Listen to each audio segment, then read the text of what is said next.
I'd like to tell you about the strangest secret in the world.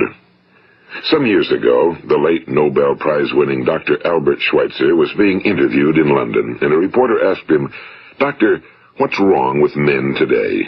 And the great doctor was silent a moment, and then he said, "Men simply don't think."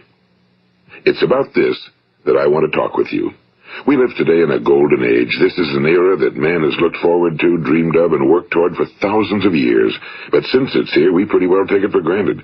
We in America are particularly fortunate to live in the richest land that ever existed on the face of the earth, a land of abundant opportunity for everyone. But do you know what happens? Well, let's take 100 men who start even at the age of 25. Do you have any idea what will happen to those men by the time they're 65? These 100 men who all start even at the age of 25 believe they're going to be successful. If you ask any one of these men if he wanted to be a success, he'd tell you he did. And you'd notice that he was eager toward life, that there was a certain sparkle to his eye, an erectness to his carriage, and life seemed like a pretty interesting adventure to him. But by the time they're 65, 1 will be rich. 4 will be financially independent. 5 will still be working. 54 will be broke. Now think a moment. Out of the 100, only 5 make the grade. Now why do so many fail?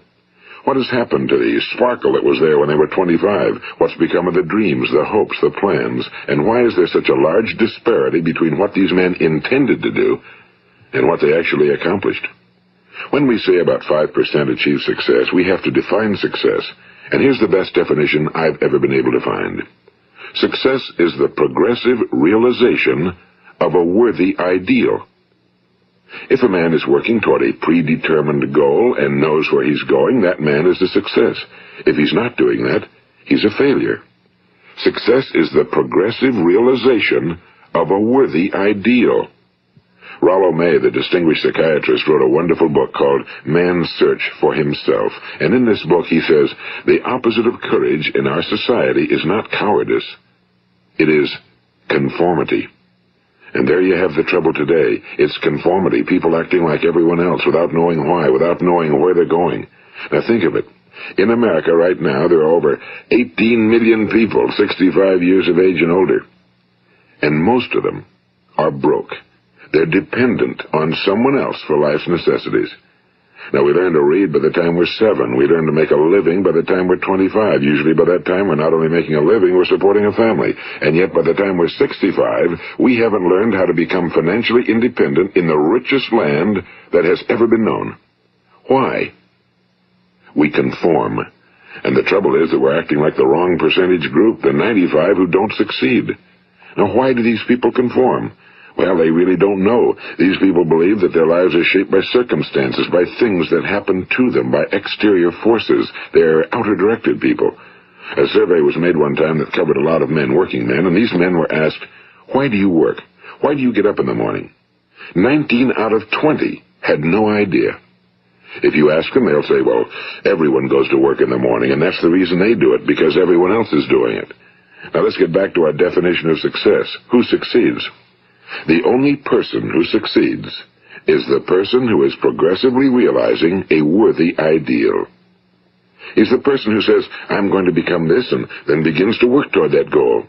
I'll tell you who the successful people are. A success is the school teacher who's teaching school because that's what he or she wants to do. The success is the woman who's a wife and mother because she wanted to become a wife and mother and is doing a good job of it. The success is the man who runs the corner gas station because that was his dream. That's what he wanted to do. The success is the successful salesman who wants to become a top-notch salesman and grow and build with his organization. A success is anyone who is doing deliberately a predetermined job because that's what he decided to do deliberately. But only 1 out of 20 does that.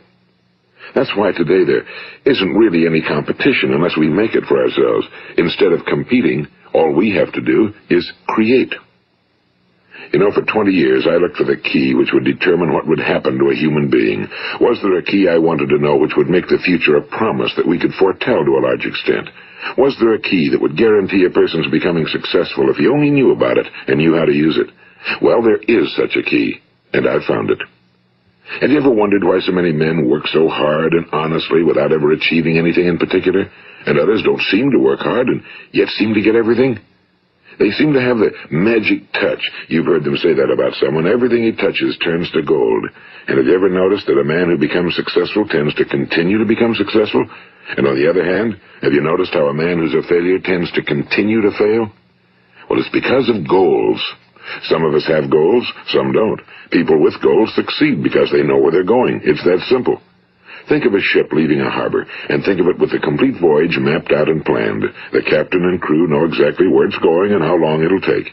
It has a definite goal. Now, 9,999 times out of 10,000, it will get to where it started out to get. Now, let's take another ship, just like the first, only let's not put a crew on it or a captain at the helm. Let's give it no aiming point, no goal, no destination. We just start the engines and let it go. I think you'll agree with me that if it gets out of the harbor at all, it will either sink or wind up on some deserted beach, a derelict. It can't go any place because it has no destination and no guidance, and it's the same with a human being. Take the salesman, for example. There's no other person in the world today with the future of a good salesman. Selling is the world's highest paid profession, if we're good at it and if we know where we're going. Every company needs top-notch salesmen, and they reward those men. The sky's the limit for them. But how many can you find? Someone once said the human race is fixed, not to prevent the strong from winning, but to prevent the weak from losing. The American economy today can be likened to a convoy in time of war.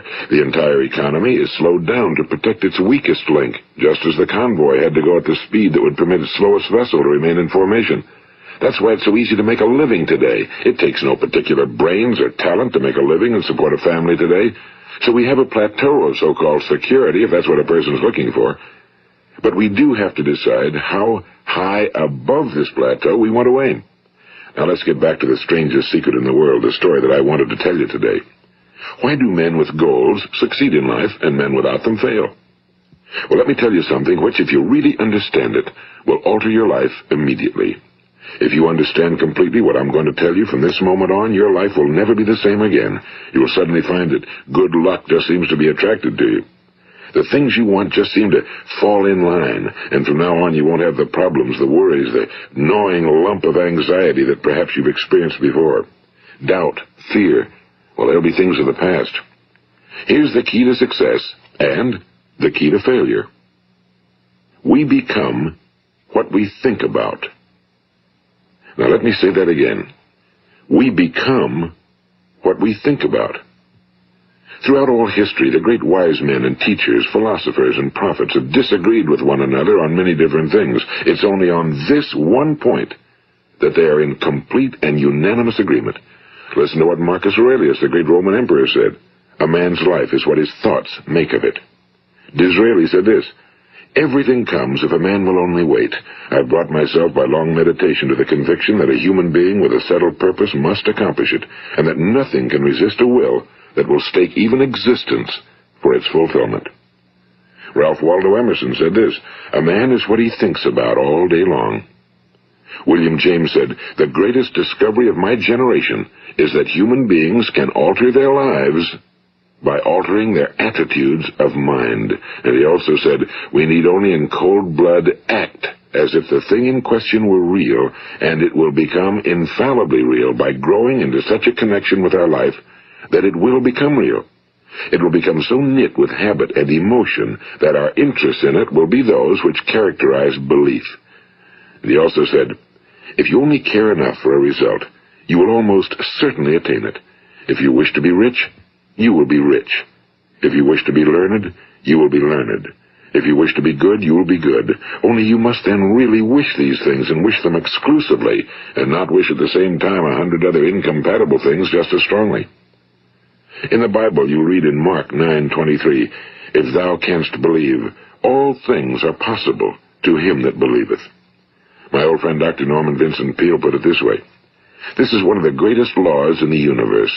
Fervently do I wish I had discovered it as a very young man. It dawned upon me much later in life, and I found it to be one of the greatest, if not my greatest discovery outside of my relationship to God. The great law, briefly and simply stated, is that if you think in negative terms, you will get negative results. If you think in positive terms, you will achieve positive results. That is the simple fact, he went on to say, which is at the basis of an astonishing law of prosperity and success. In 3 words, believe and succeed. William Shakespeare put it this way: our doubts are traitors and make us lose the good we oft might win by fearing to attempt. George Bernard Shaw said, people are always blaming their circumstances for what they are. I don't believe in circumstances. The people who get on in this world are the people who get up and look for the circumstances they want, and if they can't find them, make them. Well, it's pretty apparent, isn't it? And every person who discovered this for a while believed that he was the first one to work it out. We become what we think about. Now, it stands to reason that a person who's thinking about a concrete and worthwhile goal is going to reach it, because that's what he's thinking about, and we become what we think about. Conversely, the man who has no goal, who doesn't know where he's going, and whose thoughts must therefore be thoughts of confusion and anxiety and fear and worry, becomes what he thinks about.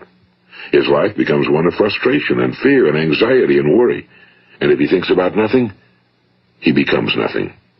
Now, how does it work? Why do we become what we think about? Well, I'll tell you how it works as far as we know. Now, to do this, I want to tell you about a situation that parallels the human mind. Suppose a farmer has some land, and it's good fertile land. Now, the land gives the farmer a choice. He may plant in that land whatever he chooses. The land doesn't care. It's up to the farmer to make the decision.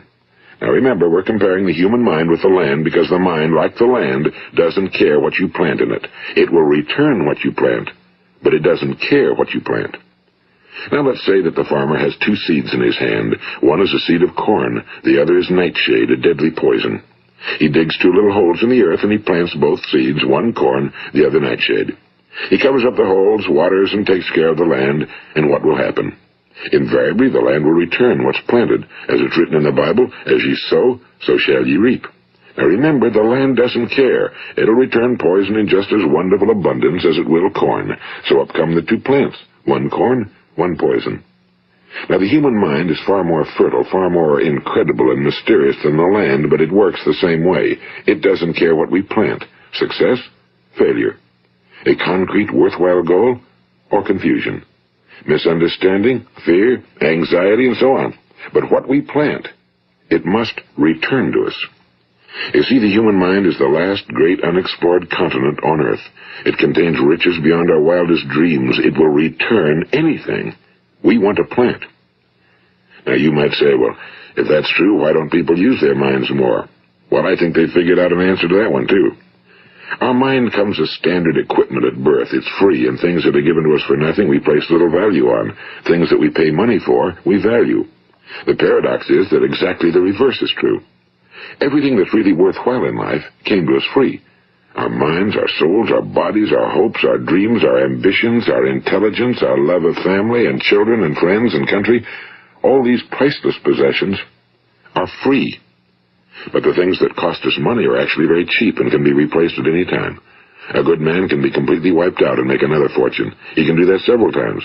Even if our home burns down, we can rebuild it. But the things we got for nothing, we can never replace. The human mind isn't used because we take it for granted. Familiarity breeds contempt. It can do any kind of job we assign to it, but generally speaking, we use it for little jobs instead of big, important ones.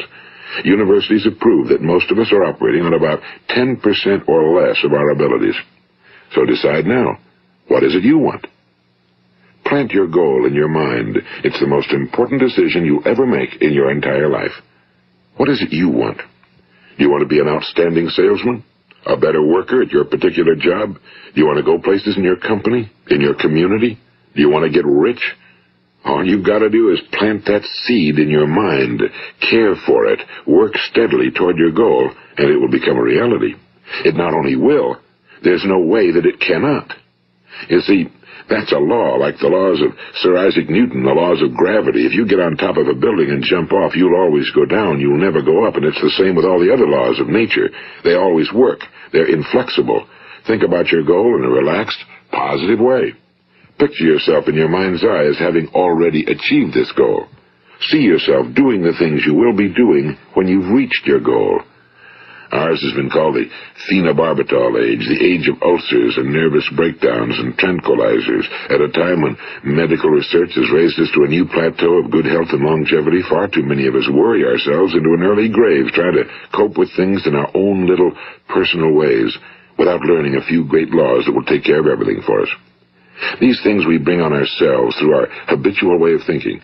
Every one of us is the sum total of his own thoughts. He is where he is because that's exactly where he really wants to be, whether he'll admit that or not.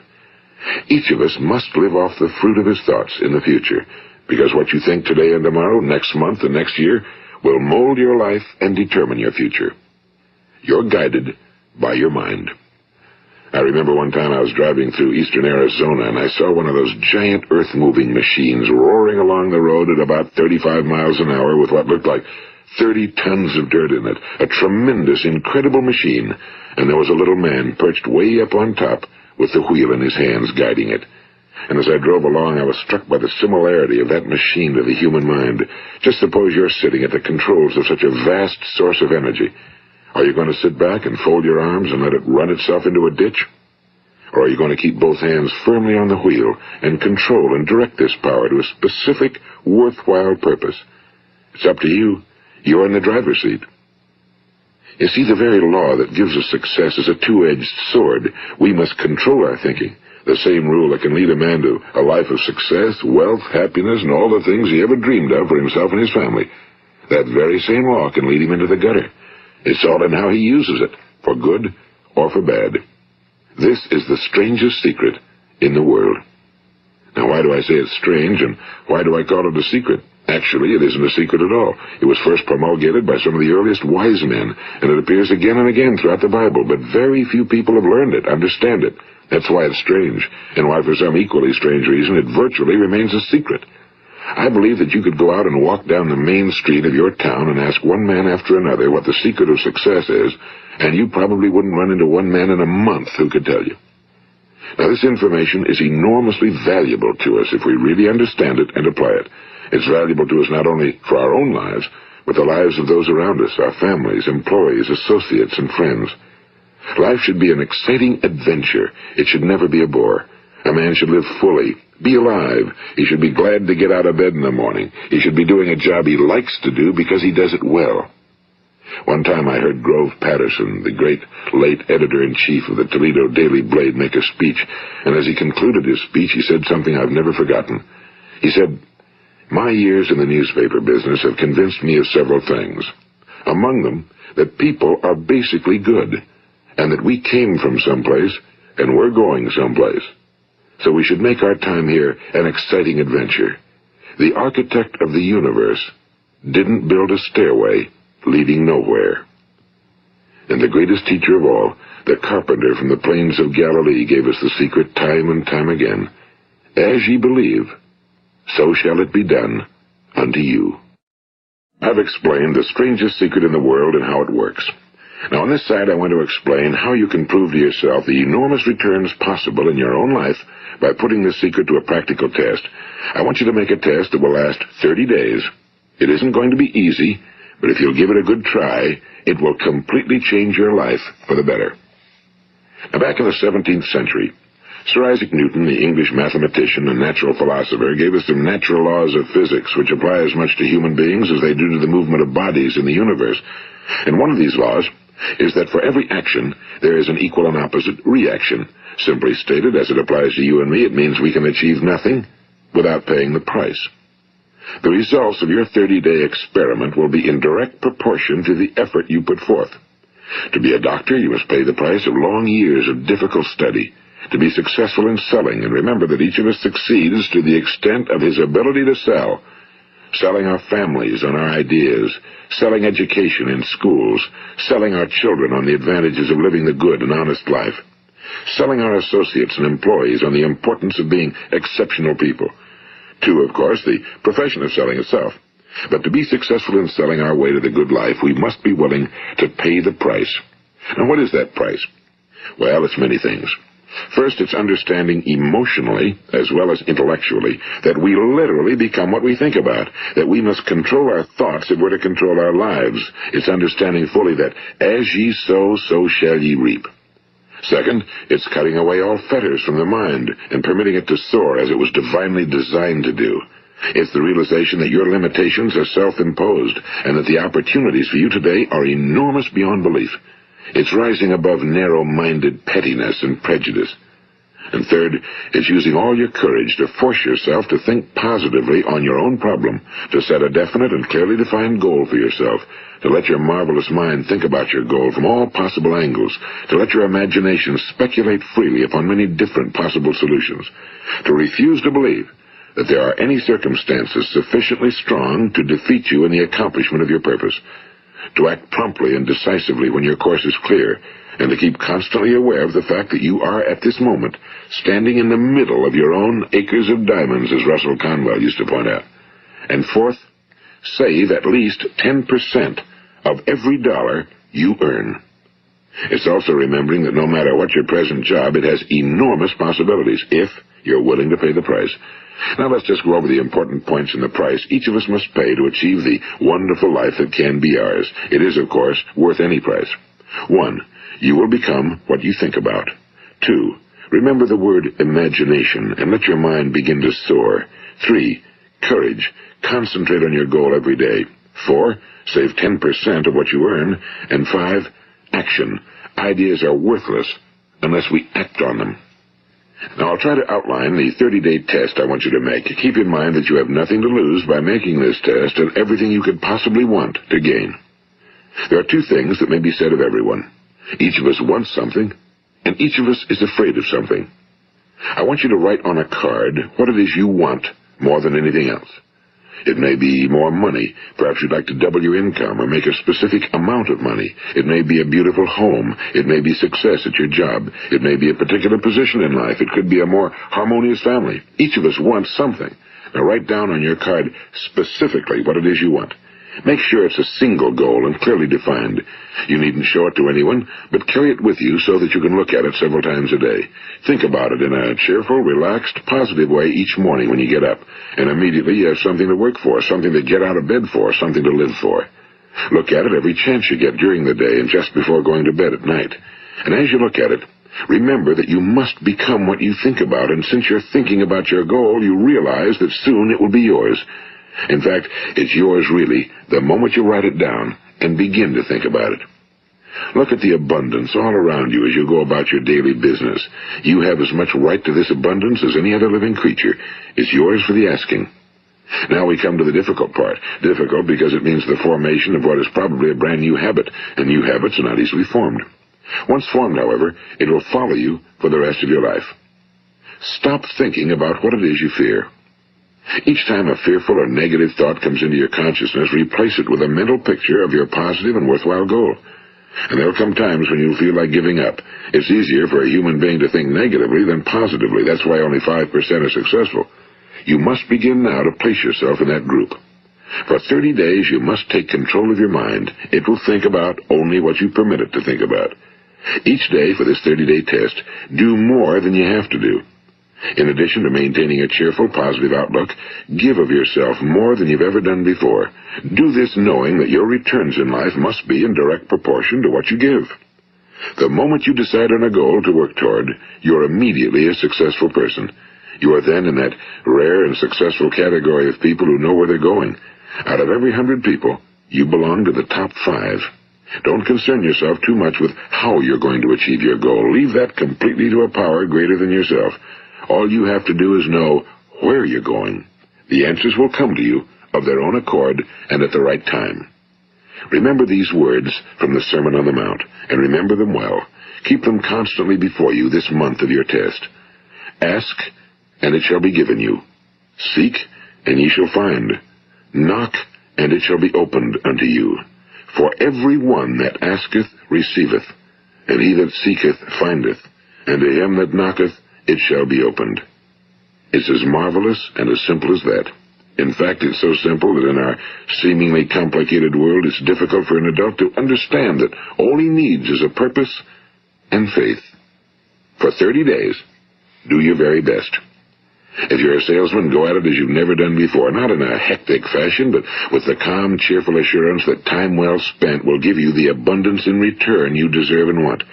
If you're a homemaker, devote your 30-day test to completely giving of yourself without thinking about receiving anything in return, and you'll be amazed at the difference it makes in your life.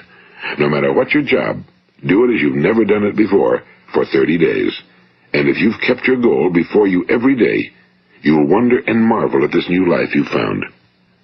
Dorothea Brand, the outstanding editor and writer, discovered it for herself and tells about it in her fine book, Wake Up and Live.